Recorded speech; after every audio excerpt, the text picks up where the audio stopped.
The Bad Seed, written by Jory John, illustrations by Pete Oswald. I'm a bad seed. A bad seed. Oh yeah, it's true. The other seeds, they look at me and they say, that seed is so bad. When they think I'm not listening, they mumble, there goes a bad seed. But I can hear them. I have good hearing for a seed. How bad am I? You really want to know? Well, I never put things back where they belong. I'm late to everything. I tell long jokes with no punchlines. I never wash my hands or my feet. I lie about pointless stuff. I cut in line every time. I stare at everybody. I glare at everybody. I finish everybody's sentences and I never listen. And I do lots of other bad things too. Know why? Because I'm a bad seed. A bad seed. I just can't help it. Sure, I wasn't always this bad. I was born a humble seed on a simple sunflower in an unremarkable field. I had a big family, seeds everywhere. We found ways of having fun. We were close. But then the petals dropped and our flower drooped. It's kind of a blur. I remember a bag. Everything went dark. And then a giant! I thought I was a goner. I thought I was done for. I screamed and I hollered, ah! But I was spit out at the last possible second. Pew! I flew through the air and I landed under the bleachers with a huge thud. Thud. When I woke up, it was dark outside. A wad of gum had softened my fall. I felt okay, but something had changed in me. I'd become a different seed entirely. I'd become a bad seed. A bad seed. That's right. I stopped smiling. I kept to myself. I drifted. I was friend to nobody and bad to everybody. I was lost on purpose. I lived inside a soda can. I didn't care, and it suited me. Until recently. I've made a big decision. I've decided I don't want to be a bad seed anymore. I'm ready to be happy. It's hard to be good when you're so used to being bad, but I'm trying. I'm taking it one day at a time. Sure, I still forget to listen, and I still show up late, and I still talk during movies, and I do all kinds of other bad stuff. But I also say thank you, and I say please, and I smile, and I hold doors open for people. Not always, but sometimes. And even though I still feel bad sometimes, I also feel kind of good. It's sort of a mix. All I can do is keep trying and keep thinking. Maybe I'm not such a bad seed after all. Hey, look! There goes that bad seed. Actually, he's not all that bad anymore. I heard that.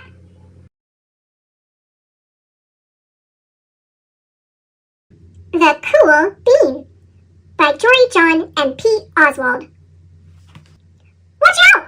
Here come the cool beans. The cool beans. Oh yeah, check out how they move. Look at the way they swagger. Notice their sunglasses? Yow! The cool beans are known all over school, from house to house, across town, beyond county lines. In the olden days, last year, we were all one big pot of beans. We were a mixed bag, but somehow it worked. Yep, those were the good old days. And then we stopped seeing each other as much. That's just how it is sometimes. You spend less time together, even though you're not totally sure why. Sigh. I watched as the beans I knew so well, the beans from my own pod, became the cool beans. Oh, they were so cool. One of them could play the guitar. Cool. One of them could draw the best superheroes. Cool. One of them could jump higher than any bean I'd ever known. Cool. Me? Well, I mostly stayed the same. Sure, I made some small changes. I wore sunglasses. Too big. I slicked my hair back. Too slick. I strutted around. Ow! swaggered. Oof! I was still picked last for everything. My clothes never seemed to fit. I snorted when I laughed. Honk! I walked into stuff. Whoop! I was an uncool bean for sure. I started thinking of myself as just a common bean with no special skills. I couldn't compete, so I didn't even try. I'd never be a cool bean. It seemed like there were two types of beans in the world. There were the cool beans and the beans like me. The days all blended together. I lived my life and things were just okay.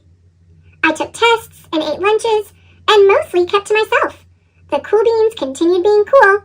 I mean, sure, I miss them a bit, but it's not like I was going to say anything.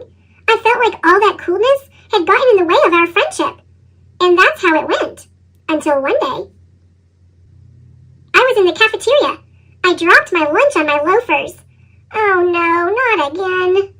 But then something sort of miraculous happened. Out of nowhere, one of the cool beans helped me clean it up. He didn't even say anything. He just gave me a nod. That was it. Later, I was out on the playground. I tripped and scraped my knee and maybe cried a little bit, and everybody saw it. Another one of the cool beans came to my side, and without a word, he dusted me off. That afternoon, I was sitting in class. I wasn't really paying attention.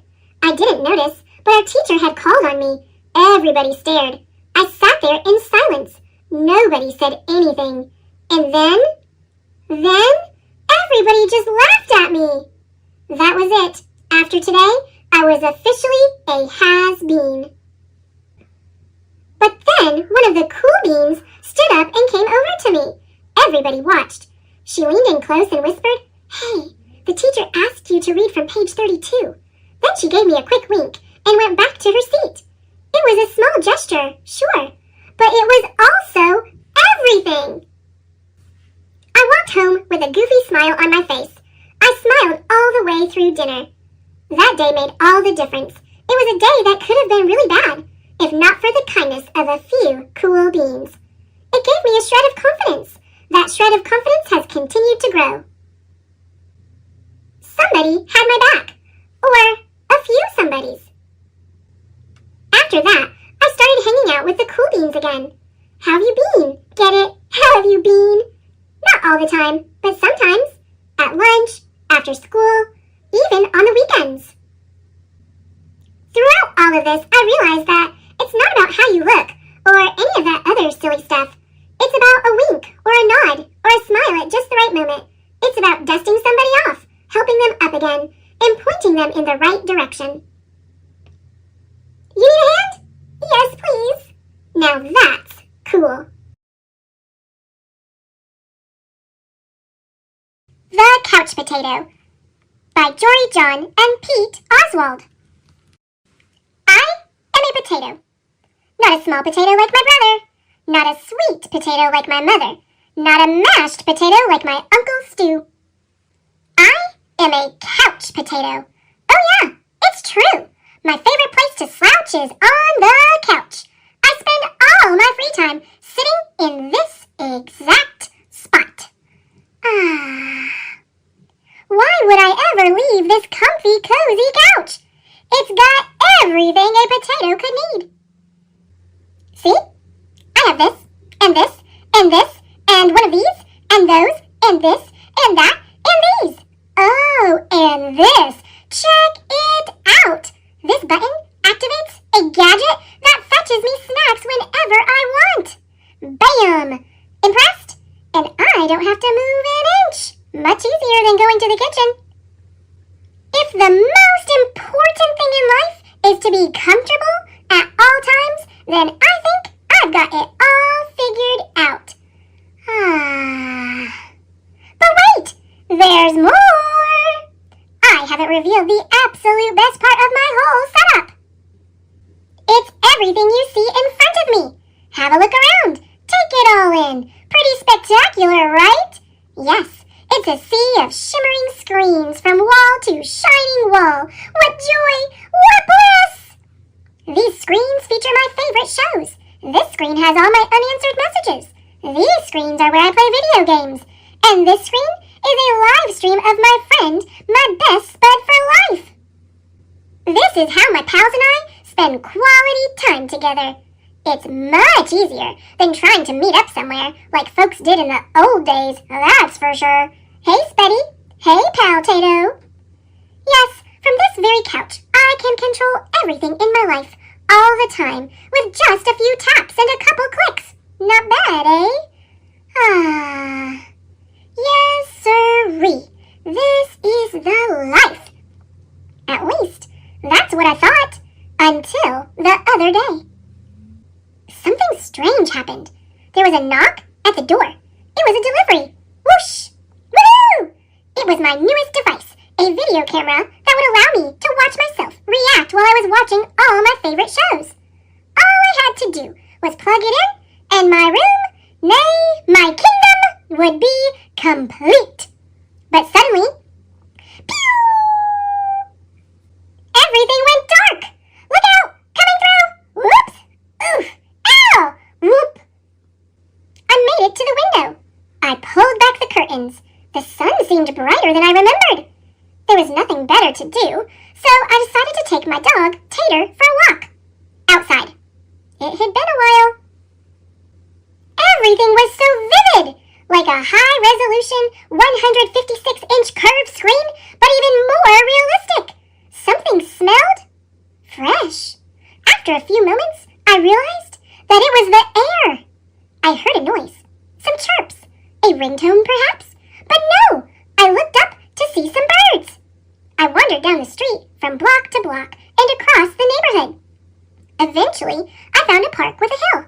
There was a massive tree on top. It looked like a desktop background, only it was real. Neat. I leaned against the tree. It wasn't as comfortable as my couch, not even close, but after a while, it wasn't so bad. Any worries about the power outage and what I might be missing drifted away. I wasn't thinking about my favorite shows or my unanswered messages or anything else, really. I noticed the stillness, the view, the sky, the clouds, the sunset, and those colors. My goodness. It took a while because there was no fast-forward option, but eventually the sun sank below the horizon. By the time I got home, the power was back on. I sat on the couch. Whew! I hit the button to brush my teeth. Scritch, scritch, scritch. I pulled the lever to change into my pajamas. Bloop! I turned the knob to watch a bedtime story. Good night, Spud. Then I noticed my reflection in one of the screens. I wondered how much of my life had been spent in that very spot. It was then and there that I made the decision to peel myself off the couch a bit more often. Maybe every day, even. And so, that's what I've done. I started hanging out with my friends, my best spuddies, outside. We've started biking, and hiking, and swimming, and hiding, and seeking. Sometimes we have snacks and play board games. Sometimes we talk all day. We might watch the clouds. There's no big plan. We just see what happens. It makes me wonder, what if I don't always need to be totally comfortable? What if I'm happier when I have a better balance between my gadgets and the world outside? Because it turns out that I'm more than just a couch potato. I'm an amusing potato. I'm a smart potato. I'm a kind potato. I'm an entertaining potato. And I'm a sit on a hill and watch the sunset potato. Yes, there's a great big world out there, and I want to be a part of it, in person. But don't get me wrong, at the end of a long day, after I've run and played and talked and laughed with my friends, I still think it's awfully nice to slouch on the couch.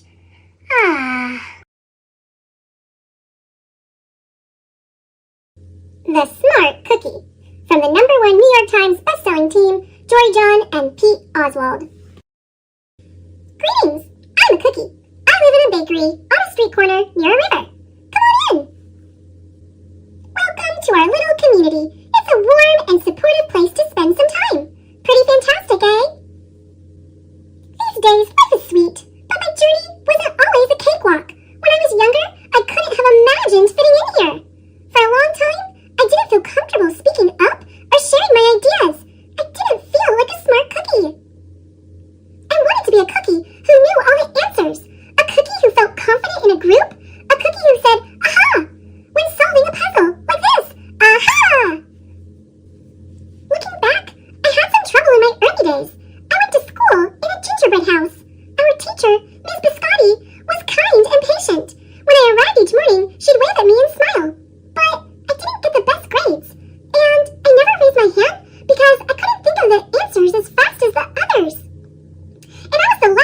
finish most tests.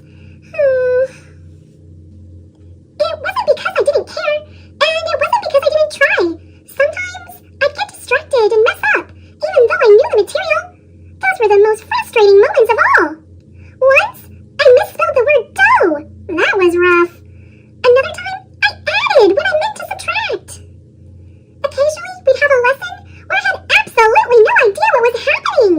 I just couldn't keep up. I imagined that my desk was a raft, and that I was completely lost at sea, because that's what it felt like. At night, I slept in a cookie jar. I had about 6 dozen roommates. Move! You move! No, you move! No, you move! No, you move! I'd stay awake and stare out the window and worry. And it went this way day after day after day. But then, something happened that changed everything. It all started with a homework assignment. Miss Biscotti requested our attention one afternoon. Tonight, I would like you to create something completely original, she announced. It can be anything you want. Please bring it to class tomorrow. That was it. There were no further instructions. Miss Biscotti winked at me as I gathered my belongings. I felt like I had a million butterflies in my stomach. Create anything? Something original? Due tomorrow? Well, when I got home, I immediately went to work. At first, I tried a cooking project. The results were half-baked. Next, I tried to hammer and nail something. It splintered immediately. Then, I tried making a sculpture. It was a complete bust. I wondered if I was about to fail yet another assignment. I was stuck. I stared out the window and watched the rain hit the river. There was something mesmerizing about the water. How it moved in such a chaotic way, swirling around and around, yet ultimately figuring out exactly where it needed to go. Suddenly, I had an idea. I decided to write something original. A poem. Aha! I came up with a title based on how I'd been feeling. My crummy days. After that, the rest of it seemed to fall into place. I wrote, and I wrote. I lost track of time. An hour went by in a flash. Aha! I said when I was finished. I couldn't sleep that night, but it wasn't because I was worried. It was because I was excited. I felt like I had really accomplished something. I felt smart. The following day, Miss Biscotti asked for volunteers to share what we created. One kid showed off his original frosting art. Another kid revealed her sprinkle distribution machine. It was neat seeing how everyone was good at such different things. Finally, Miss Biscotti turned to me. Would you like to share anything? She asked. Gulp. I gulped. I thought I'd probably crumble under the pressure. But I made my way to the front of the classroom. I noticed my hands were shaking. My mouth went dry. This poem is called My Crummy Days, I said, my voice cracking. And then I read it aloud. As I spoke, I noticed some kids nodding at certain lines. Other kids laughed at parts that were supposed to be funny. As I built toward the finale, I felt myself becoming more confident and animated. And in the end, everybody clapped and cheered. I promise you this, I'll never, ever forget it. Miss Biscotti was beaming. No one but you could have written that poem, she said. It was completely original. Aha! I had done it. I created something and shared it with the world. Well, my world at least. The rest of the day was a blur. By recess, I was already planning my next poem. I would call it My Sweet Morning.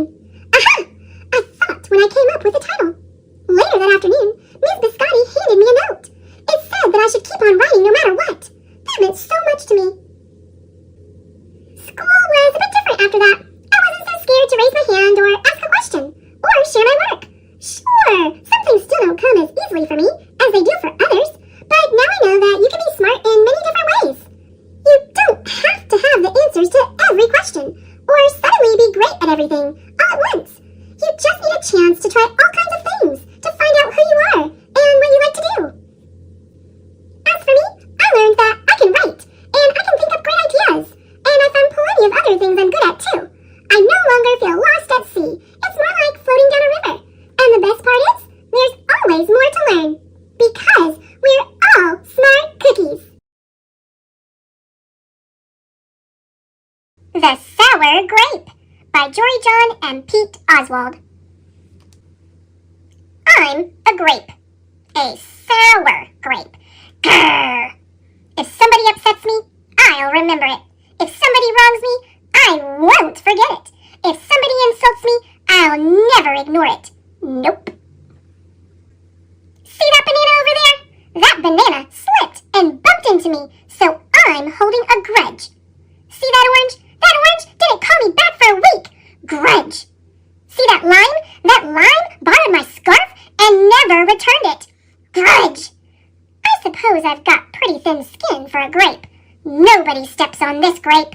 Grrr! Granted, it wasn't always this way. I grew up in a close-knit bunch. There were about 3,000 of us in our little community. We were sweet to each other. You look nice today. So do you. No, you do. We all lived on a vine. Sure, it was a bit claustrophobic, especially when we were trying to get ready in the morning. Are you done in there? Come on! But my family was ripe with humor, goodwill, and warmth. We did our best with what we had. Are you going to finish that?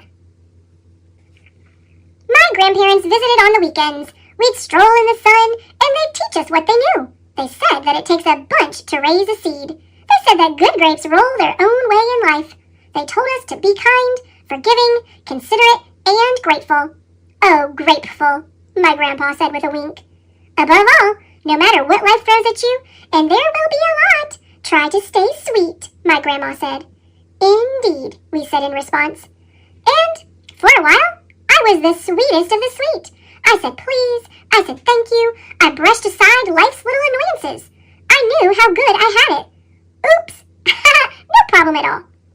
But then, one day, something changed in me. It was my birthday. I had rigorously and vigorously planned a big party for weeks. I'd sent out invitations with the date prominently displayed. Get this, I had a Ferris wheel, a magician, and hay rides. I had snacks upon snacks upon snacks. The highlight of the party, though, was a firework display, which would happen at sundown. I stood out front and waited for folks to arrive. I had a gigantic smile on my face. I waited. Everybody was a little late, it seemed. No big deal, no big whoop. So I waited. A tumbleweed rolled by. A coyote howled in the distance. The sun sank behind the hills. And I waited. Nobody showed up. And I mean nobody. By the time the fireworks show started, with me as the sole spectator, I was scowling. I considered everybody I'd invited, and only one thought came to mind.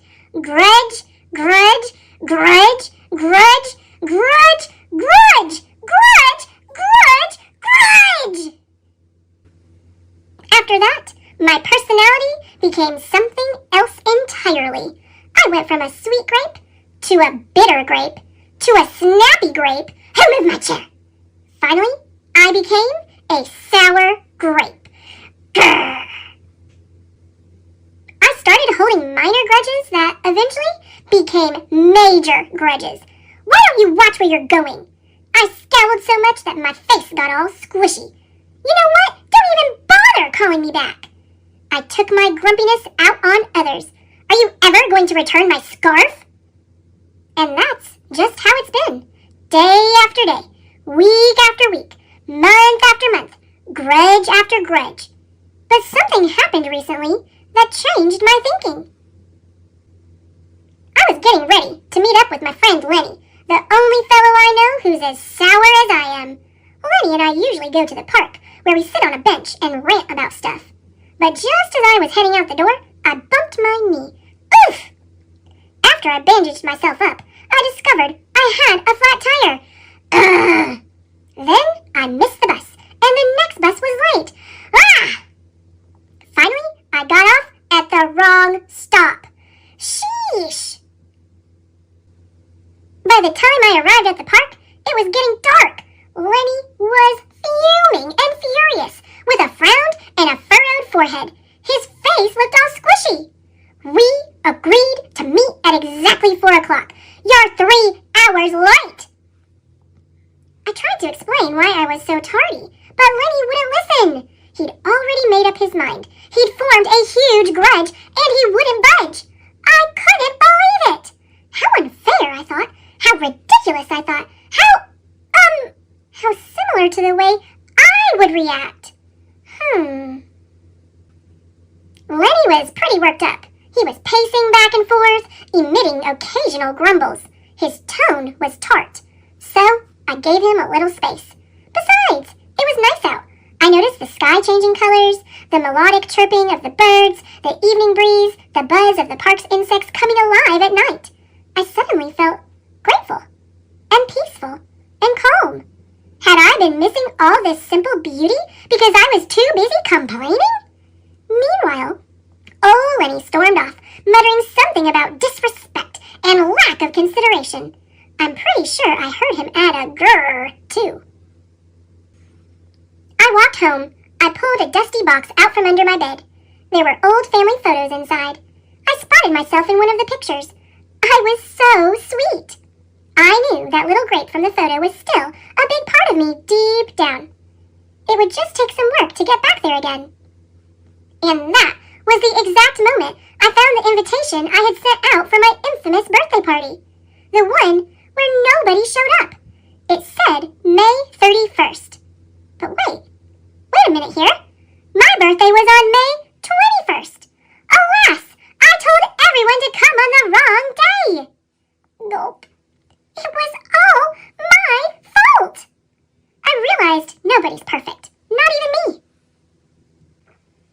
After that day, I started noticing other things too, like how remaining sour all the time is so draining. I'd wasted so much energy holding grudges when I could have easily cleared the air if I'd felt hurt. And yes, I still get upset from time to time, but that's okay, because now I talk and I listen and I work things out instead of just walking away. My sourness is fading. I'm letting go of all my grudges. And hey, it's working. Slip-ups happen. I'm just glad you're okay. Aw, thanks. That scarf looks sublime on you. Why don't you just keep it? Really? You're the best. Aren't you glad we got to catch up? I'm so grateful that we did. Sure, sometimes I still let out a little grrr when I'm frustrated, like this. Grrr. But then I move on. My face is less squishy too. Oh, and don't worry, things are okay with Lenny again. Gosh, sorry I'm late. You must be furious. No big deal, my friend. You know what? If you look at things in the right sort of way, and if you remember to be kind, considerate, forgiving, and grateful, life really can be pretty sweet. Yes, indeed.